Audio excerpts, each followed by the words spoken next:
Okay, so now our goal is to talk about the roles and responsibilities of the paramedic. And to start things off, these are obvious, but they need mentioned. We need a strong knowledge of pathophysiology,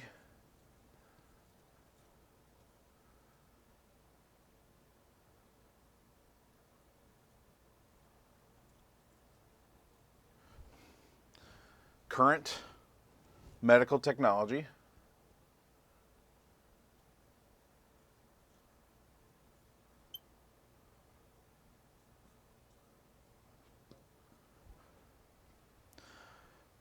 we need to maintain a professional attitude while making medical and ethical decisions.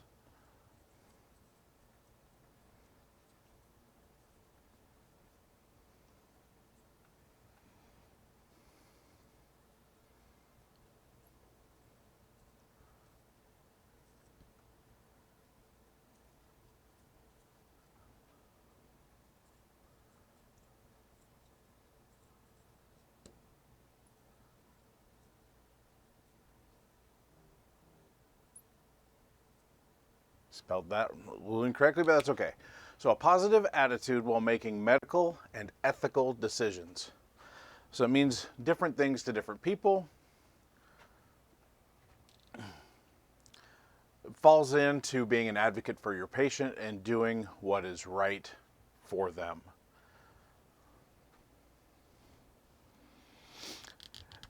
And then we provide emotional support,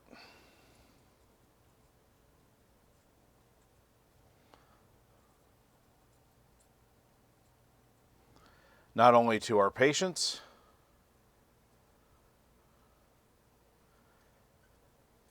and also to their families and friends.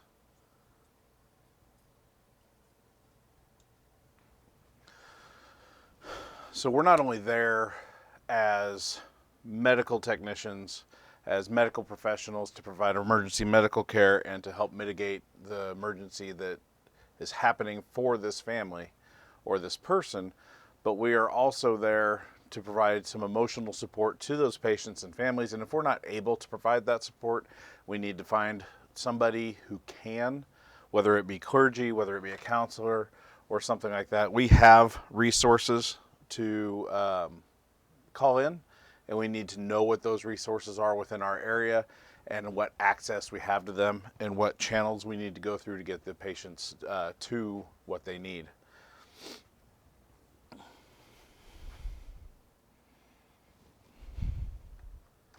As we continue on, one of our biggest things is preparation. We need to be prepared for work. And among those things is not only just being prepared, as in we're dressed, we're awake, we're walking into work, but ongoing training.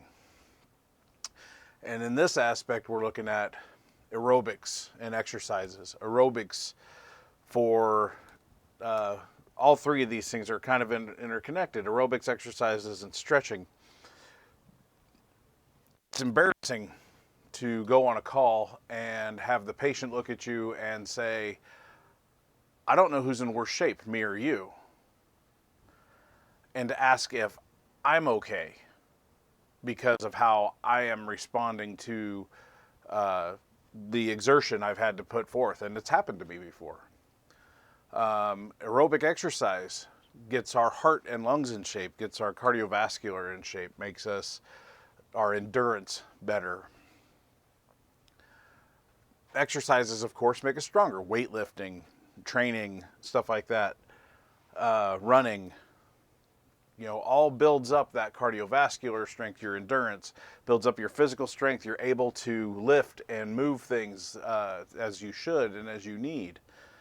Stretching keeps everything limber, keeps your joints in good shape, makes you prepared and ready to go for the day. I'm guilty of not doing these things. This all endurance and strength equals Injury prevention.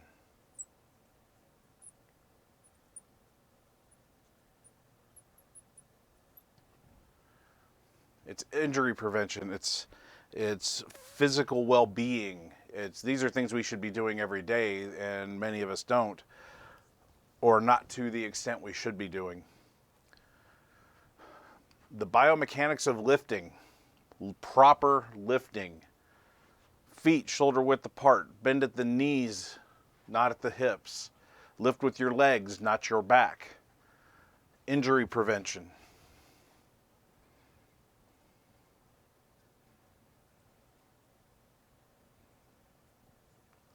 I was down for a month and a half with a back injury from improper lifting. I still feel effects of it now, and this was over 10 years ago. The effects of stress and how to alleviate them. These are things that as we go on and we talk more about this in class, we will delve further into the effects of stress and how to alleviate that. Because stress makes us do different things, and how we handle it is very important. Stress can make us eat, can make us drink to excess, eat to excess. Can have the opposite effect. You may not be eating. You may not be drinking. Hypersexuality is another thing of stress. You don't know how to handle things, so you resort to what you shouldn't be doing. Things that feel good, because that makes it better, right? If it feels good, it's best. It's good. Not always. We need to know how to alleviate stress. Coping mechanisms.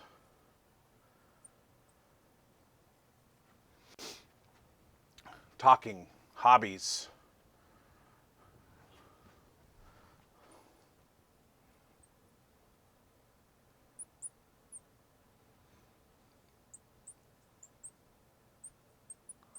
Counseling or talking. Comes back to coping mechanism, hobbies, counseling, aerobics, exercise, stretching. Those things are all help affect stress, and it helps you handle stress.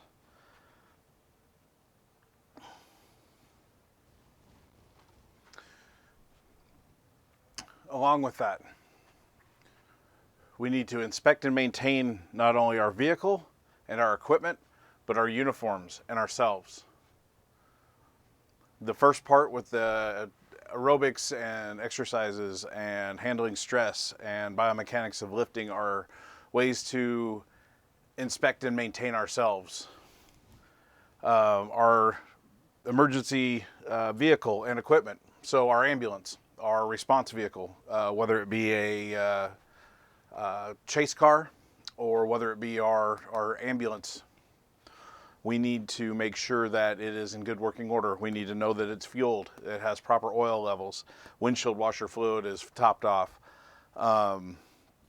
there's nothing leaking anywhere, there's oxygen in the oxygen bottles, the onboard air, especially the two or however many portable O2 bottles that you carry, need to make sure that those are full or of adequate capacity. We need to make sure that we have all our backboards are on, our head blocks, our splints, all of our equipment, our jump bag is in where it's supposed to be and it's stocked with what it needs. Bandages, you name it. We have an entire list of things that we go through every morning at the beginning of shift. Every crew does it, and every crew does it somewhat differently. I've found that in the different places that I've worked that it tends to work better if we have a uniform form and stocking method and numbers. There's always a crew member that wants to overstock things, and while that's well and good, it leads to excessive waste when it comes time to expire things out. So we need to inspect it. We need to maintain it. We need to know what we have and what we don't have. So we know that we're prepared for the emergency, that our monitors are working properly and the batteries are charged and ready to go, and we have enough monitor paper to monitor, to print our reports and stuff like that. We need to restock our medications and our equipment as we use it. It's best to restock it right away than to wait till later and just keep. I know people that keep lists, and at the end of shift they restock things, and inevitably things get forgotten or they never make it back and they run out while they're going. Restock as soon as possible. Check expiration dates on a regular basis. Every ambulance company that I've ever dealt with has a monthly expirations where you go through and you check every expiration date through on all your equipment and throughout the truck. Check those expiration dates as you're checking your truck, if you have the possibility, if you have the time. Know your local protocols. Know your protocols. Know them inside and out is exceedingly important. I cannot tell you how important it is to know your protocols, inside, outside, frontwards, backwards, upside down. Know them. The best way to gain the trust of your medical control doctors is to know what they're allowing you to do right away. Let them know that you know what your protocols are, act accordingly, and know why they want those protocols the way they are. If you don't know, ask them. Why did you choose this protocol over this one? Or why did you choose this medication to give rather than this one in this instance? They'll be happy to tell you. They'll be happy to educate you on that. But you got to ask. Know the policies and procedures for the department that you work for. Know that if you find something on inspection that your truck is wrong, know if they have a policy or a procedure for reporting that, or do you just go in and tell somebody? Is there a form that needs filled out? What is the process? Same with maintenance. You notice that the sticker for the oil change is coming up, or that the oil is just changed but you're missing 3 quarts of oil. Do you just put it in and walk away and don't tell anybody? Or do you go notify somebody? What is the policy and procedure? I bet there is one, whether you know about it or not. Take part in QA/QI process. That will help with your knowledge of protocols. QA/QI. Quality assurance, quality improvement. The more you know your protocols and your policies and procedures for things, the more that you can take part in your QA/QI process, and the better footing you have if you are keeping up on your research and you're keeping up with everything, that you'll know how to recommend or know how your medical direction will be looking for changes to protocols, if there needs to be changes to protocols. In addition to keeping up and maintaining our equipment, our vehicles, our medications, our communication system. What kind of communication system do you have? Do you have VHF, UHF, 800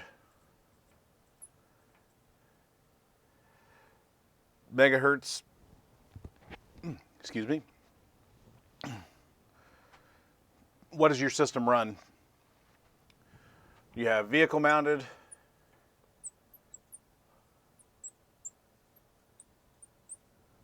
handheld,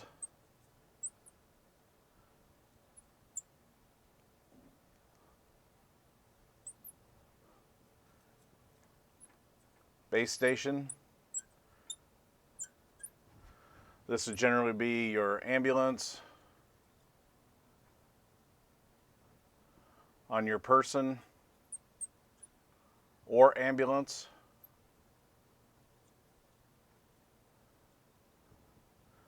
dispatch, and possibly your station.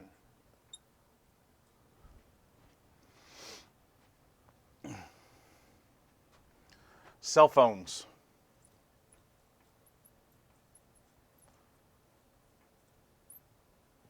Your personal cellular phone is a form of communication that you can use.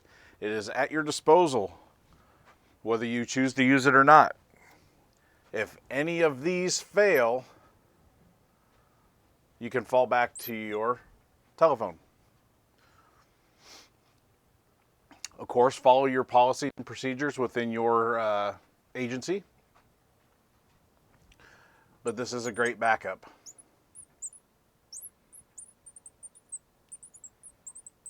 If these go down.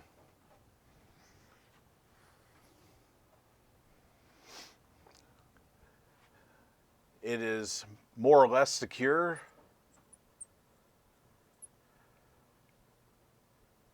for reports. I've used my cell phone many times when my radio was either in a bad reception area or what I needed to ask was too much for the radio. When you're using your communications, when you're using your radios, be quick. Use your head when you're doing it. We don't need to give a 5-minute dissertation of what's going on with our patient or their history. Be brief. Use only what you need. We'll talk about this more after a bit. Geography. You thought you'd be done with this in school, but you're not. What is your local, let's qualify that, local geography? Know your county or response area.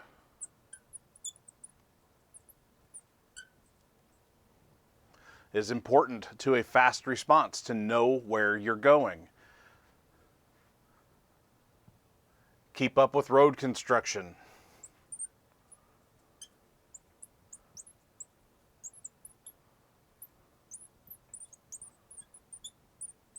What roads are closed? What are easily become impassable?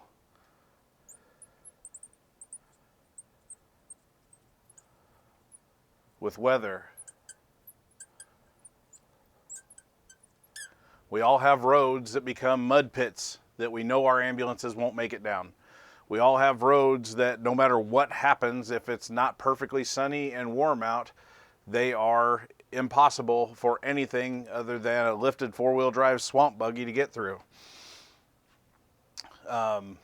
We all know the farmer that refuses to give up living out on the farm and is out past the old burned down schoolhouse, take the fork in the road, take the two-rut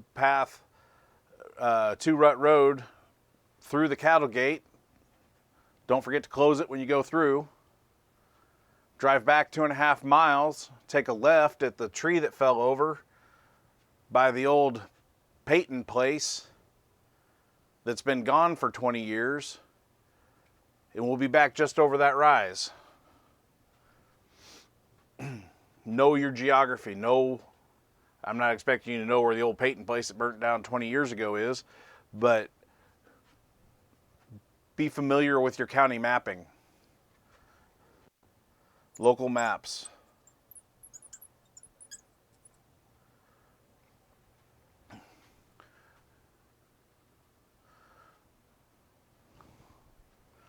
Who are your support agencies?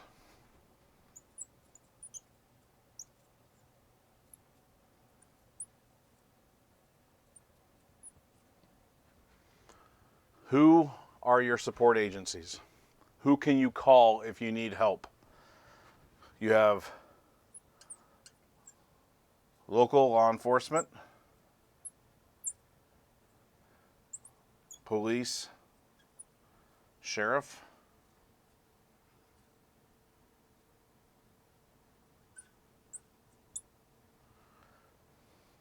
KHP,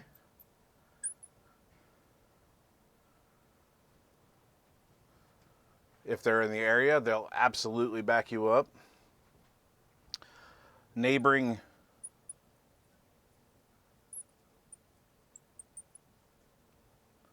agencies.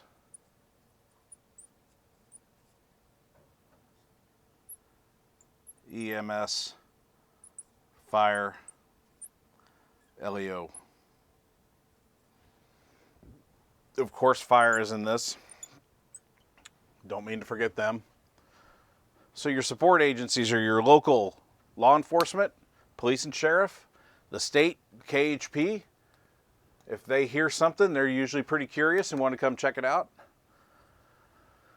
Your local fire department, they have resources that we don't. They may have a vehicle that can get down that road so they can take you to that person. They may have insight into what's going on with these people. They may know them because a sheriff's deputy may know these people because they grew up next to them, or they're out there often for whatever kind of complaint. Know your neighboring agencies and how to get a hold of them. EMS, fire, law enforcement. If you're close to a county line, they may already be arriving. They may already be coming in to assist if they're closer. Know if they're closer. So maybe you can call and say, in Finney County, for example, we have a little town up in the very northeast part of the county that's called Calvesta. That's right on or right near two different county lines with Hodgman and Gray County. And Gray County, based out of Cimarron, is actually closer than Garden City is. So there's a lot of times that Gray County EMS will respond to a call in Calvesta. We in Finney County may never hear it. Sometimes we do, sometimes we don't. But know these people, get to building a relationship with them, and don't be afraid to use them if you need to. All right, now we're going to talk about response. I got preparation left up here, but we're going to talk about response now. So, personal safety is always number one. We're always looking out for us first, our partner, then our patient.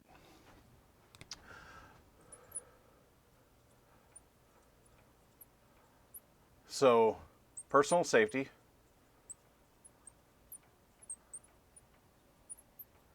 Personal safety first. Scene, size up. That takes place the second you get the call. What is your weather like? What are your road conditions like? What is it like going to the scene? What is it like when you get to the scene? What are you getting called to? What do you expect that to look like? All these things are very important. Excuse me. Always follow basic safety precautions en route to the call. Wear your seatbelt. Well, first off, know weather and road conditions.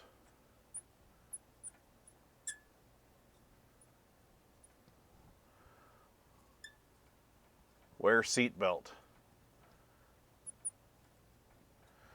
You know, when I said know your county's policies and procedures, well, I'll guarantee you every agency has a policy that you will wear your seatbelt. Obey the speed limits.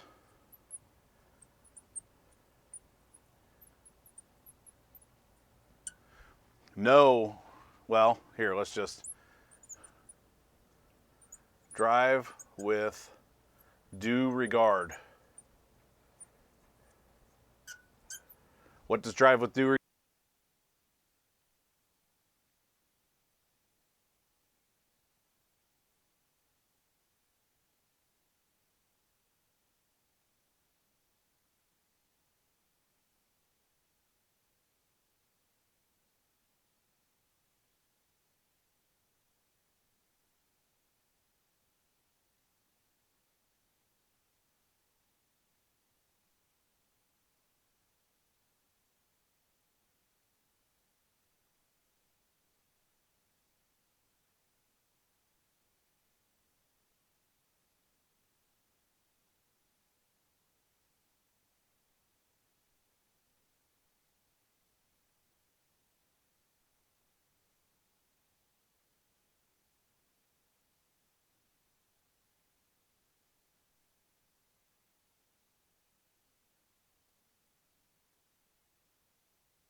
As you arrive on scene, of course, now scene size up begins in earnest, because now you are laying eyes on the scene.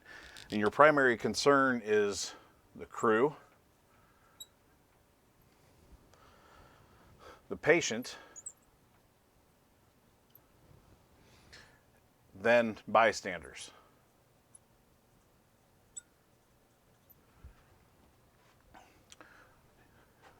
Number one, number two, number three, etc., etc., etc.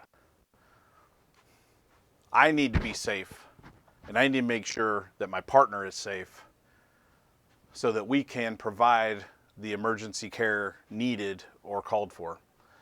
If I am injured or my partner gets injured because of a silly mistake or something that we didn't pay attention to, then we become not only useless to the situation, but we also become a barrier to patient care, because now they have to stop take care of me or delay treatment anyway to make sure that I'm okay, and then go on to the patient while calling for another ambulance or two ambulances, because now they can't drive one on their own. Law enforcement might be able to take them, but now they got to call an ambulance for me and potentially a supervisor or whatever. So, and if I get killed or my partner gets killed, then we're completely useless to anybody, and it's even worse. So, primary concern, safety of crew, then the patient, and then everybody else around us. We need to identify all potential hazards.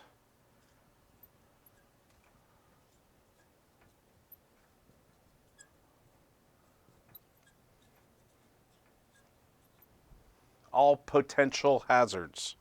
Is there ice on the ground? Is the ground wet? Is it a polished concrete floor? Does it have black ice on the sidewalk? Is there a weapon involved? Is there, if the person was shot, is there a gun around? Do you know where it's at? Can you see where it's at? Where is the shooter? Where is the stabber? Where is the assaulter? Was the person beaten with a stick? Is that stick still around? Is the person with the stick still around? Is there oil on the floor? Is there gasoline on the floor? Is there an open flame near the gasoline that's on the floor? There was a fire. There was an explosion. Somebody was injured from shrapnel. Is the fire out? What caused the explosion? Was it a propane tank? Did the propane tank levy?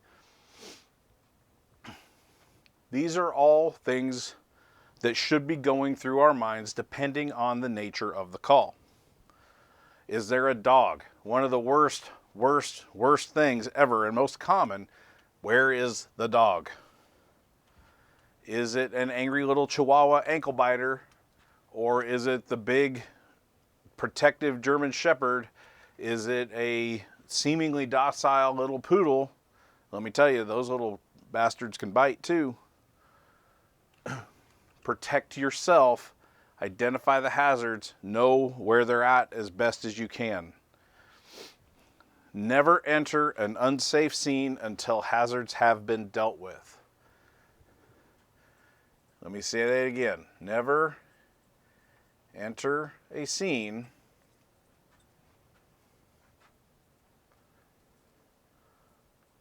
until all hazards have been dealt with.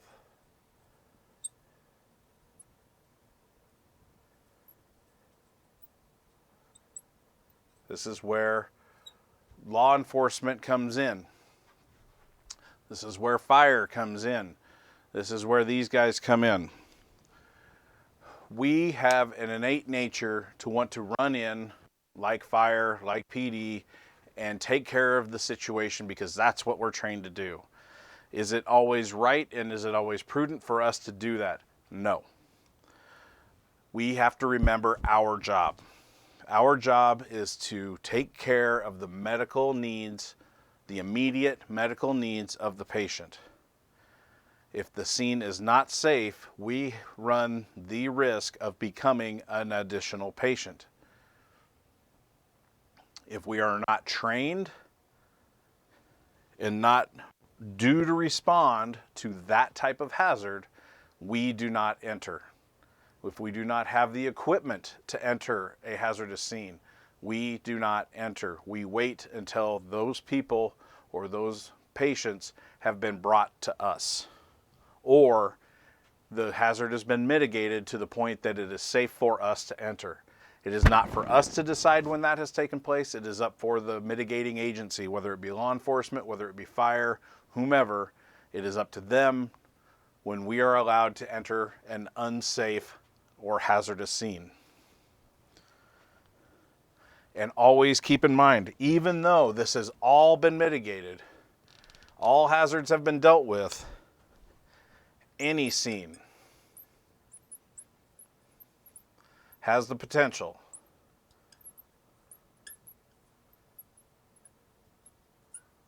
to deteriorate.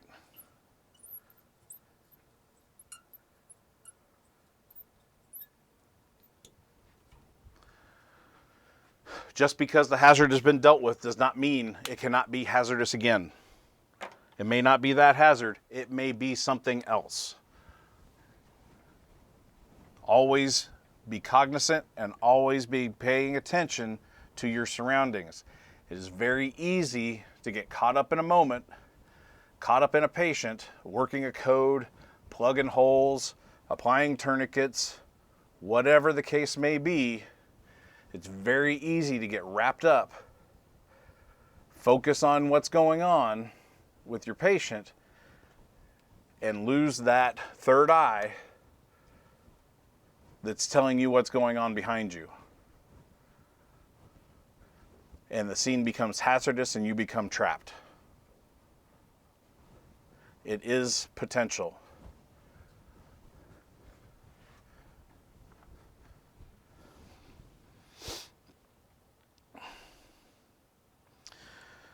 After we have decided the scene is safe, hazards have been mitigated, we are cleared to enter. We need to know the number of patients.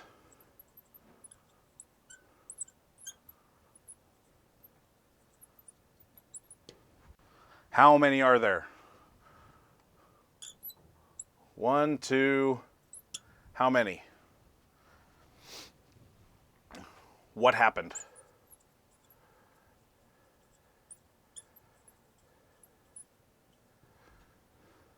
Mechanism of injury or nature of illness? Are they sick or are they injured? What caused it?